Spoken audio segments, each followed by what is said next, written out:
Don't forget to subscribe to my channel. Thanks for watching.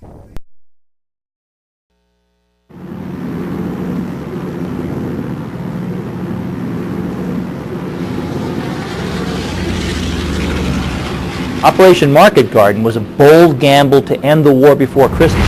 The largest airborne operation in the history of the world. There'll never be another one like it. And it failed.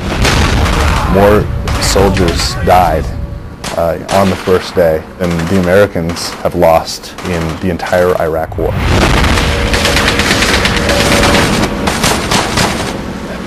Hell's Highway was the name that the paratroopers gave this narrow band of roadway because the battle for it was true hell.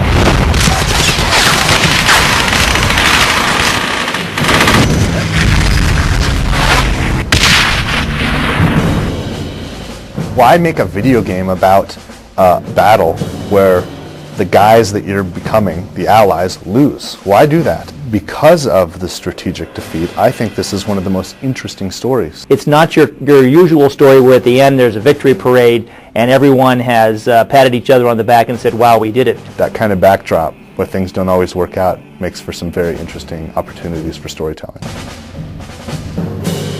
On the 17th of September 1944, it was a quiet day in Eindhoven, in Zaan, and on the Belgian border. The sky filled with airplanes. 35,000 paratroopers were being flown in countless flights of C-47s. The German soldiers looked up into the sky and their jaws dropped. We're heading into Holland and opening up a goddamn highway. Operation Market Garden was a pretty bold plan. The big pitch was we'll just march right into Berlin, you know, and that's a long march. We punch through the German line, punch straight into Berlin, punch Hitler in the face, win the war, and be home by Christmas. They were going to drop a carpet of paratroopers to seize the bridges across the canals in Holland that led along a very thin road all the way to the Rhine River, 60 miles in length. The Germans were certainly not ready to just allow that to happen. Everything had to go according to plan, and if any one aspect of it failed, the whole thing would just start to unravel. In military operations, very seldom does everything go right. Germans! Find cover! Now! Move! The German army pulled off a miracle. They happened by chance to place 2 tank divisions in Holland to rest and recuperate. Going in, it was planned that we were just fighting old men and young boys. They didn't plan to fight 2 whole divisions of tanks. A German tank is a pretty impressive thing in 1944.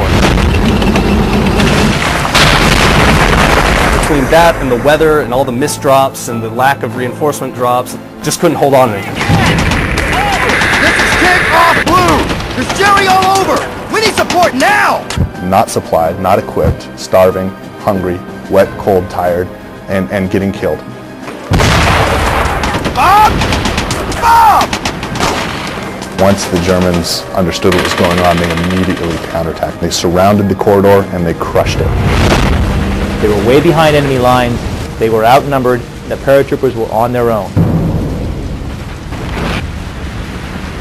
We have an outstanding department that just focuses on all the authentic details. Basically, we recreate the time and the place, trying to bring all these people to life. The British government had spy planes taking photographs of Operation Market Garden every 3 hours during the battle. I mean, we're able to look at the details of it and see, each artillery piece. And some of the photographs you can actually see in the middle of a fight. Unlike other video games, when we have historical photos, historical references, we've got to put it in there. Rather than just making up a field or doing whatever I wanted to, I could actually go and say okay, well here is the village of Zaan, and here's what this field behind this farm actually looks like, and I can actually recreate that. Like we went out and did a tank shoot, we went out and recorded jeeps, we went out and did a gun shoot. We did things like that to make sure that it was as close to being what it should be. I've even taken them out on a field training exercise where they had an opportunity to actually practice being soldiers. We would find more photos of really intense situations, guys carrying other guys, or guys wounded or even dead soldiers on the side of the road, and it's this guy's buddy is dead, and there's a story there behind that photo, and that's what we're trying to get across. Some of the stories we learned from the veterans were just grim. The kind of stuff you actually can't retell. Of a guy who picked up his friend's gun and it wouldn't fire because his friend's brain matter was stuck in the breech. We met with George Koskamaki, who wrote many great books on World War II, but he told us of moving into the outskirts of Zaan. They entered a small barn, and they had seen a Dutch civilian, a teenage girl, who had been hung by the Germans. And when he told us this part of the story, he got really choked up. This really bothered him. But that's what we really wanted to get. We wanted people to feel that way. We wanted to say, this is a video game, but we really are trying to capture what happened in World War II. These men survived, and that's why we're honoring them.